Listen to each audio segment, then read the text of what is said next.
Picture this. It's the beginning of the financial year. The CEO walks into the boardroom and announces we're growing 40% this year. We're entering 3 new cities and launching 2 new product lines. The room erupts in applause. The sales head is already planning the celebrations. The marketing team is designing campaigns in their heads. And then everyone slowly turns to HR. Because the next question that nobody wants to answer is, and how many people do we need to hire to actually pull this off? It's the one moment where HR goes from being the people who handle complaints to the people who could single-handedly derail or enable the entire company strategy. No pressure, right? Welcome back. I'm continuing our HR series, and today we're tackling one of the most critical and honestly most underappreciated functions in all of human resources: manpower planning and budgeting. By the end of this video, you'll understand what manpower planning actually is, why getting it wrong is absolutely catastrophic, how the step-by-step process works, and how organizations actually budget for their people. Let's go!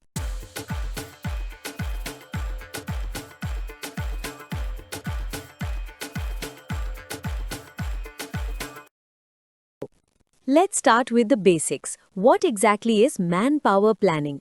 Manpower planning, also called human resource planning or workforce planning, is the process of estimating the future demand for human resources in an organization and ensuring the right number of people with the right skills are available at the right time and at the right cost.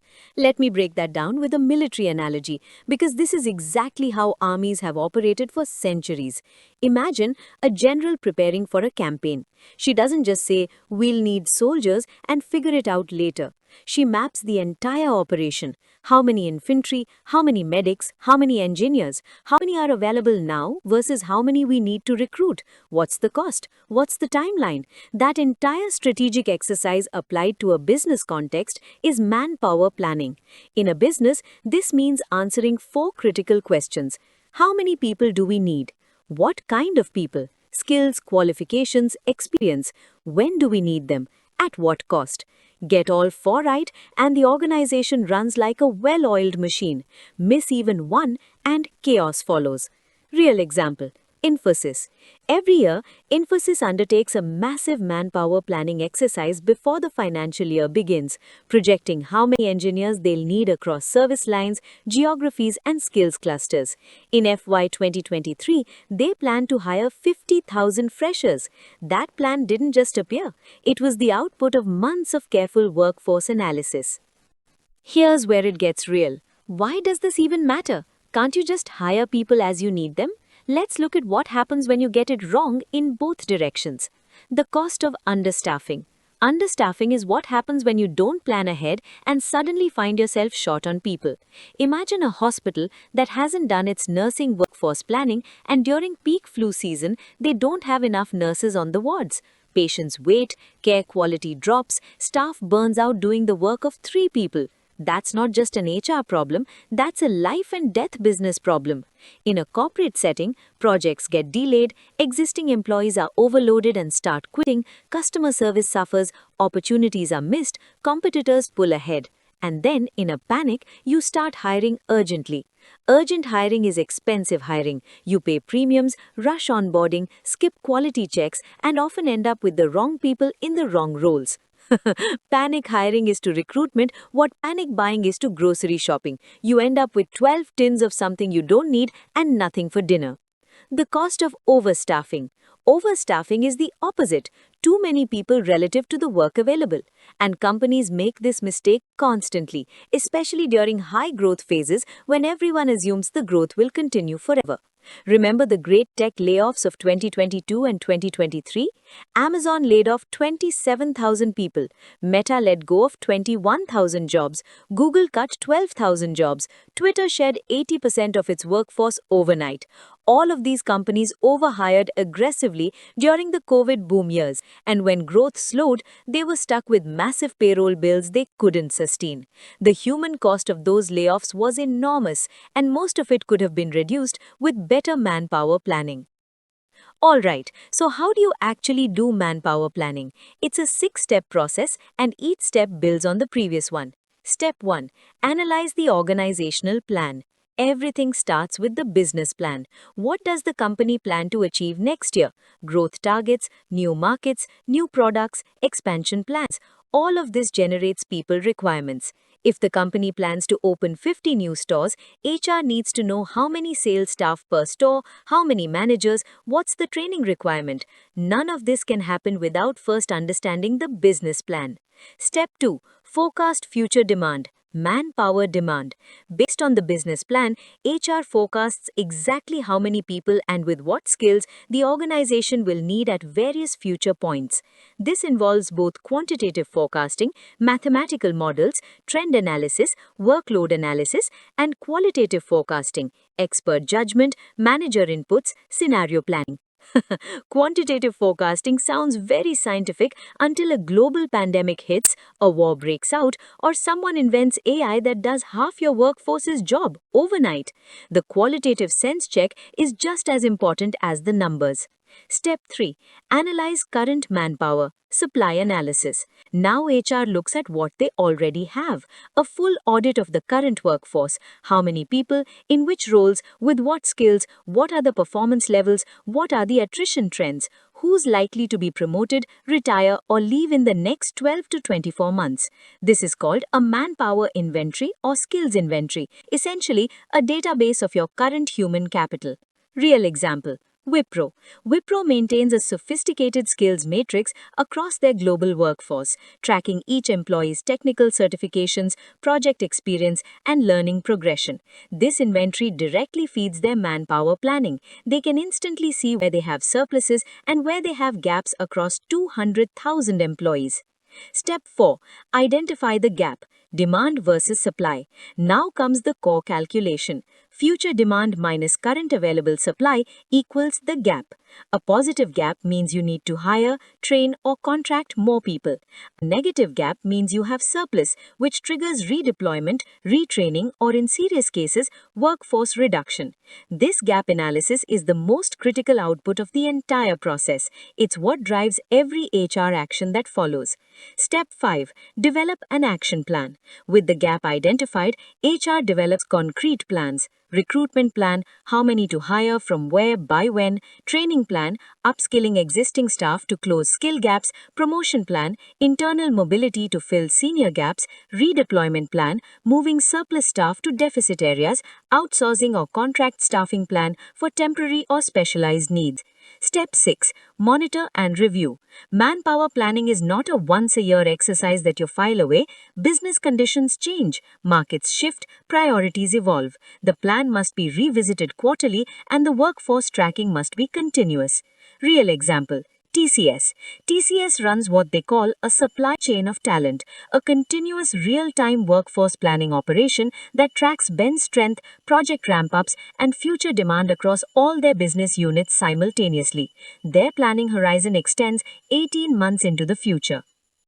Alright, now let's talk money, because people are not free. In most organizations, the people budget or human resource budget or manpower budget is the single largest cost line, often representing 60 to 70% of total operating expenses. And yet, many HR professionals know surprisingly little about how to build it and manage it. So let's fix that. What goes into the manpower budget? The manpower budget is not just salaries, it covers everything related to acquiring, developing, and retaining people. Here are the main components. Salaries and wages, the base compensation for all existing and new hires. Employer contributions, provident fund, employee state insurance, gratuity. Recruitment costs, job portal fees, agency fees, campus drives, assessment tools. Training and development, learning programs, certifications, conferences, e-learning platforms. Employee benefits, health insurance, transport, meal allowances, ESOPs. Payroll processing costs, HRIS software, payroll systems, compliance. Separation costs, severance pay, exit interview costs, replacement costs. Nobody likes to budget for separation costs. It feels like planning for divorce before you even proposed, but not having that buffer is far more painful when the time comes. How is the budget calculated? The manpower budget is typically built using three inputs. Current headcount costs, last year's actual spend as the baseline. Planned headcount changes, new hires, promotions, attrition replacements, business growth factors, salary increments, inflation adjustments, market corrections.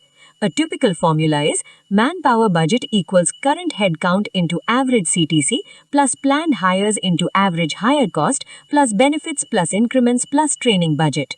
Real example, how Indian IT companies do it. Large Indian IT companies like HCL and Cognizant present their manpower budgets to boards as a percentage of revenue. Typically, employee costs run at 55 to 65% of revenue. When that ratio creeps above their benchmark, it triggers immediate workforce planning reviews, either by improving productivity or managing headcount growth. Not all manpower planning is the same. It operates at 3 different time horizons and each requires a different approach.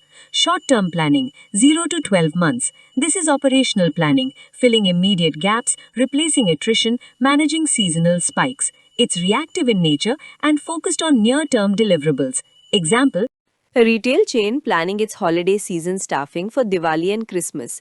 They know from historical data that footfall increases 60% in October-December. So they plan temporary hires, shift extensions and contract staff 3 months in advance. Medium-term planning, 1 to 3 years.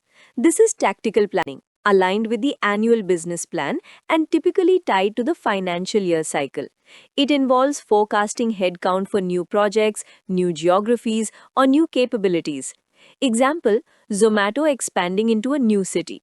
Before launch, HR plans how many delivery partner onboarding executives do we need, how many operations managers, how many customer support staff for the new zone, all planned 12 to 18 months before the launch.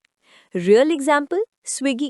When Swiggy launched Instamart, their quick commerce service, they built a dedicated manpower plan for the new business unit, separate from their food delivery operations. This covered everything from warehouse staff to category managers, mapped against their store rollout schedule. Long-term planning, 3 to 5 plus years.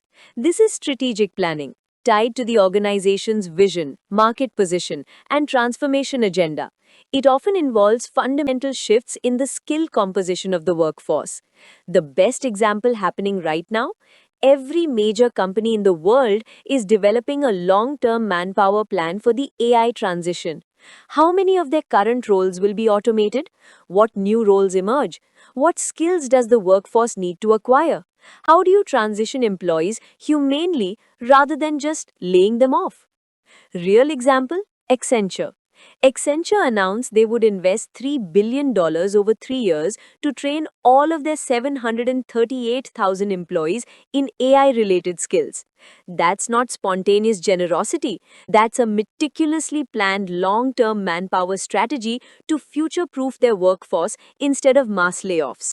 So how do organizations actually do this analysis? What tools and techniques are used? Let's run through the key ones.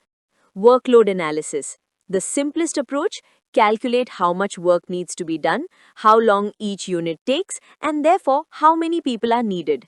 If processing 1,000 invoices per day requires 4 hours per person per day, and you have 250 invoices to process, you need 1 person. Scale that up across the business and you have a data-driven headcount number. Ratio trend analysis. Look at historical ratios, like the ratio of HR staff to total employees, which is typically 1:50 to 1:100 in Indian companies, or sales staff to revenue targets. Project those ratios forward based on planned growth. Of course, ratios only work when the underlying relationship holds. If your revenue doubles because you acquired a competitor, the ratio goes out the window. Always sense check the math with human judgment. Succession planning. Identifying high potential employees and planning their development path to fill future senior roles internally. This reduces the costly need to hire externally for leadership positions. Real example? HDFC Bank. HDFC Bank is famous for their internal succession pipeline. Most of their senior leadership has come from within. Their manpower planning includes a leadership bench of ready now and ready in 2 years candidates for every critical role. When their longtime CEO retired in 2020, the transition was seamless because it had been planned years in advance. HRIS or Workforce Analytics Tools. Modern organizations use HR information systems like SAP SuccessFactors, Workday, Oracle HCM, or Darwinbox to manage manpower data in real time. These platforms generate dashboards showing current headcount, open positions, attrition trends, budget utilization, and projected workforce needs. Advanced companies are now using predictive analytics and AI to forecast attrition before it happens, identifying employees who are likely to leave based on engagement scores, salary benchmarks, and work patterns. Real example: Unilever. Unilever uses an AI powered workforce planning platform that models multiple business scenarios, recession, rapid growth, market entry, and shows HR the required headcount and skill profile for each. Planning that used to take months now takes days. Let's land the plane. Here's what we covered today. What is manpower planning? Forecasting the right number of people with the right skills at the right time at the right cost. Strategic, not administrative. Why it matters? Understaffing kills operations. Overstaffing kills finances. The great tech layoffs of 2022-23 are the most expensive manpower planning failure in modern corporate history. The six-step process: organizational plan, demand forecast, supply analysis, gap identification, action plan, monitor and review. Every step matters. Manpower budgeting. People costs are 60 to 70% of operating expenses. The manpower budget covers salaries, recruitment, training, benefits, and separation costs. You can't run HR without knowing the numbers. 3 planning horizons: short term, 0 to 12 months, medium term, 1 to 3 years, long term, 3 to 5 plus years. Each requires a different mindset. Here's the big takeaway I want you to carry from this video. Manpower planning is not a spreadsheet exercise, it's strategic foresight. The organizations that get it right don't just avoid disasters, they build the workforce of the future before the future arrives. The best HR professionals I've ever seen didn't wait to be asked how many people to hire. They walked into the boardroom with the answer ready before the question was even asked. If this video helped you, hit that like button, subscribe if you haven't already, and drop your biggest manpower planning challenge in the comments below. I genuinely love to discuss it. Next video: recruitment sources. Where exactly do companies find their candidates? Job portals, campus drives, social media, headhunting. We break it all down. See you there.